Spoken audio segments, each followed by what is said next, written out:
All right, let's speak now to Victor Kipiani, who's the chair of the Georgian think tank GeoCase, and he joins us now live from Tbilisi. Welcome to the program. There's so much talk and fear about a potential nightmare scenario in which President Putin could cut off all the gas to Europe. How likely is that? And technically, can that even happen? Indeed, there are so many unknowns in this crisis, and there are many unknowns. There are many question marks from military standpoint, but there is also many question marks in terms of a political endgame of the Ukraine crisis.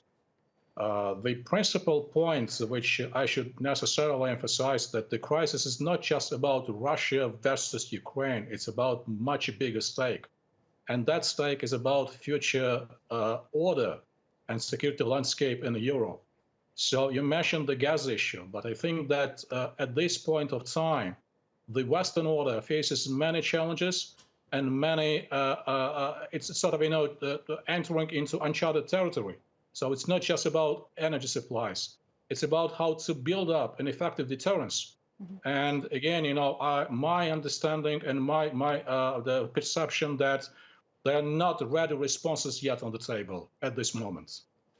There aren't. And yesterday I spoke to a former US representative for NATO. He gave a date, possibly the beginning of February or mid-February, for President Putin to possibly launch some sort of invasion, incursion. We just don't know.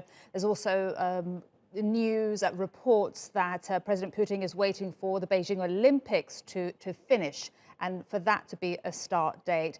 Do you share that opinion too? Of course, I find it very hard to make any speculations on any guess about exact or precise date.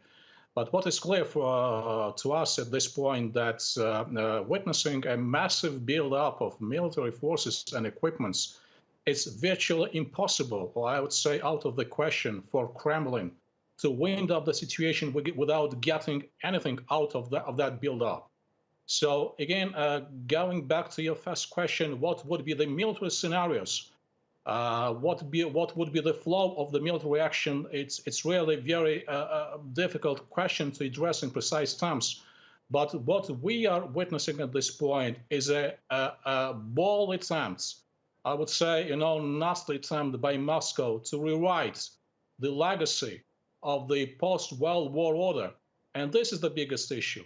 As I've said, it's not just about Ukraine. It's about the Western resilience, and it's also about even more sensitive issue, which the West has been dodging for years. What to do with the so-called buffer states in the Russian neighborhood, including Ukraine and Georgia, which have and willing to exercise their free choice in their foreign policy decisions. So I think, this is the biggest issue which the West has to address, both from military standpoint and from policy-making standpoint. And of course, we have heard also that viewpoint that you're saying, this being about President Putin extending his legacy in the surrounding area. But how sustainable is that? Is there even the money, the funds to go ahead with that, the support back home? The